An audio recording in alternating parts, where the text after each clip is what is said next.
엄마가 가방에 녹음기를 넣어가지고 몰래 녹음을 했더라고요. 거짓말한 것처럼 돼가지고 기소까지 됐거든요. 아동 관련한 기관에 종사하는 사람이 아동학대 범죄를 저지르게 되면은 굉장히 가중처벌이 됩니다. 예, 반갑습니다. 강수영 변호사입니다. 예. 지금 뭐 아동학대 관련해서 또 오셨다고 들었습니다. 제가 초등학교 3학년 담임 선생님인데요. 저희 반에 좀 소심하고 수업에 집중 잘 좀 못하는 애가 있어요. 예. 어느 날 수업 시간에 애가 자고 있길래 왜 수업 시간에 자냐 하면서 이제 얼굴을 딱 들어보라고 했는데 낯빛이 별로 안 좋은 거예요. 네. 집에 뭐 무슨 일 있냐 이렇게 말하고 뭐 혹시 엄마한테 혼났냐 그러니까 애가 제대로 말을 못하는 거예요. 혹시 엄마한테 맞았냐 이런 말도 좀 했어요. 네. 그랬는데 며칠 뒤에 애 엄마한테 전화 오더만 막 노발대발 하더라고요. 아니 자기는 때린 적도 없고 혼낸 적도 없는데 왜 애를 가정폭력 당한 애로 그렇게 만들어놨냐면서 뭐 이거 아동학대다 이러면서 저를 신고를 했어요. 아동학대로. 예. 그래서 뭐 제가 경찰 가서 처음에는 기억이 안 나니까 그런 말 한지 네. 제가 뭐 그런 말 한 적 없다 이렇게 얘기를 했는데 예. 근데 보니까 이 애 엄마가 가방에 예. 녹음기를 넣어가지고 몰래 녹음을 했더라고요.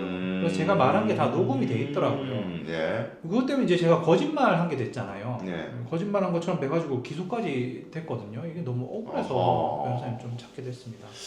제가 선생님 공소장 가져오신 거를 지금 스캔을 떠서 보고 있는데 예. 보니까 죄명이 엄청 길잖아요, 그죠? 예. 아동학대 범죄 처벌 등에 관한 특례법 위반이라서 예. 아동복지시설 종사자 등의 아동학대 가중처벌 이렇게 이제 쭉 예. 말이 긴데 예. 한마디로 이제 선생님 같이 네. 아동 관련한 기관에 종사하는 사람이 아동학대 범죄를 저지르게 되면은 굉장히 가중처벌이 됩니다. 구형 자체도 굉장히 강하게 네. 징역형 구형되는 경우들이 굉장히 많아요. 그래서 이제 억울한 부분이 있다면은 적극적으로 다투셔야 되는데 네. 근데 이 공소사실 제가 읽어보니까 집에 우환이라도 있냐 이렇게 말하고 또 뭐 혹시 엄마한테 혼났냐 맞았냐 이렇게 말해서 정서적으로 학대했다 아동을 그렇게 돼 있는데 그럼 이제 녹음이 아까 이제 녹음 얘기하셨잖아요. 녹음이 있는 부분이 뭐 집에 우환이라도 있나 뭐 이렇게 말하고 뭐 혹시 엄마한테 혼났냐 맞았냐 요 부분이 그대로 녹음이 있는 겁니까? 예, 녹음이 그대로 있더라고요. 제가 경찰에서 이제 기억이 안 나서 녹음된 부분 그 말한 적이 없다고 한 건데. 그럴 수 있죠. 예. 녹음 파일 가지고 저를 이제 거짓말쟁이로 봐서 이렇게 기소까지 된 것 같습니다. 근데 사실 교사 입장에서는 충분히 물어볼 수 있는 내용인 거고 이 아동학대 관련된 기관에 종사하는 사람은 학대 의심이 있을 때는 신고 의무도 있어요. 그러니까 교사는 우리 학생이 엄마나 뭐 부모한테 혹시 아동학대 받은 그런 상황이 있는지 체크도 해야 되죠. 그게 의무라고 볼 수도 있습니다. 그 의무는 저도 알고 있습니다. 밑도 끝도 없이 우리가 무슨 시비 걸듯이 얘기한 것이 아니라 아예 표정이 매우 좋지 않고 몸에서도 어느 정도 혹시 이거 뭐 좀 그런 게 있는가 이런 의심할 수 있는 정황이 있었다면 충분히 이런 말 물어볼 수 있는 것이라서 제가 보기에는 그 말만으로 아동학대라고 보기는 어렵고 제가 보기에는 그 부모가 이제 자기가 기분이 나쁘니까 그러니까 아동학대는 피해자가 아동이지 부모가 아니지 않습니까? 근데 그 부모가 이제 기분이 나빠서 보복성 고소 비슷하게 이렇게 하게 된 것 같은데 혹시라도 뭐 법원이 에이 그래도 이 말 자체는 어쨌든 아이가 기분 나쁠 수 있는 말이야 그러니까 정서적 학대가 맞아 이렇게 본다고 하더라도 우리가 이제 차선책으로 대책을 세워야 될 게 증거 능력 부분이 문제가 될 것 같습니다. 녹음 파일을 증거로 쓸 수 없게 우리가 주장을 해야 될 것 같아요. 그게 무슨 말인지 좀 정확하게 좀 다시 한번 설명해 주시겠습니까?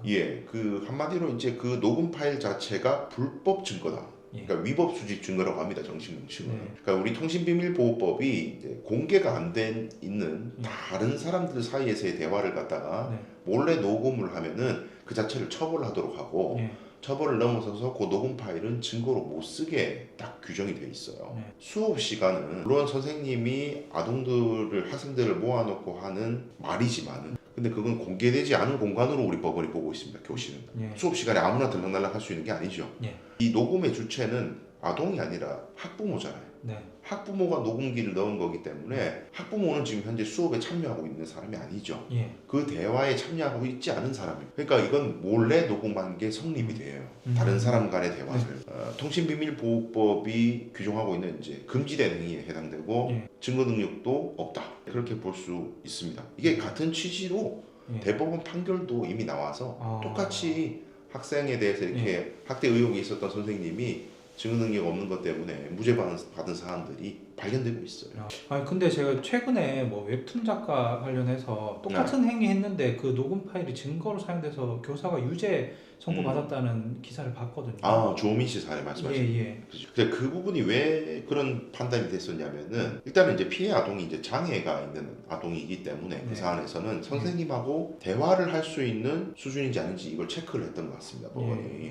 그러니까 피해 아동이 선생님하고 대화할 수 있는 지적 능력이 있다면은 그거는 진짜 그야말로 대화를 몰래 녹음한 거기 때문에 불법이다 이렇게 주장할 수가 있을 건데, 만약에 그런 지적 능력이 없다, 그래서 선생님과 말을 한 상황을 대화라고 보기 어렵다 이렇게 판단을 해버리면은 이건 통신비밀보호법 적용이 안 된다. 대화를 몰래 녹음해야 되는데 대화 자체가 아닌 건 녹음해도 상관없다. 이렇게 판단되면 이건 증거로 쓸 수가 있는 거죠. 근데 주호민 씨 사건도 사실은 이게 항소심이 지금 진행 중인 거고, 아까 제가 말씀드렸다시피 대법원에서 일단 원칙은 학생들하고 선생님 간의 수업 시간에 녹음기를 몰래 넣은 것은 통신비밀보호법 위반이라는 게 원칙적으로 일단 대법원 판례가 이미 나와 있기 때문에 사실 대법원까지 가면 이게 또 결론이 어떻게 바뀔 수도 있어요. 주호민 씨 사례는. 그래서 일단은 근데 뭐 어떻게 바뀌든 우리 사안은 그 아동이 무슨 뭐 장애가 있다거나 그렇지는 않지 않습니까? 예, 맞습니다. 전혀 지장 없잖아요, 대화하는데. 그래서 그 사안에서는 이 조민 씨 사례 같은 그런 이야기들이 나올 여지가 저는 없다고 봅니다. 염려 안 하셔도 되겠습니다. 아이고, 감사합니다, 변호사님. 꼭 좀 잘 좀 부탁드리겠습니다. 네네. 네, 오늘은 교사가 학부모의 몰래 녹음으로 인해서 아동학대 혐의를 받게 된 사례를 다뤄봤습니다. 이 사건에서는 몰래 녹음된 대화가 통신비밀보호법 위반으로 인해서 불법 증거로 판단될 가능성이 크다. 그리고 교사의 발언이 아동학대로 평가될 수 있는지 여부도 다툼의 여지가 매우 크다. 이 점을 한번 살펴봤습니다. 몰래 녹음한 거는 쉽게 증거로 사용되지 않을 수 있으니까 억울한 상황에서는 반드시 법률적인 조언을 받으셔서 적극 대응하시기를 권합니다.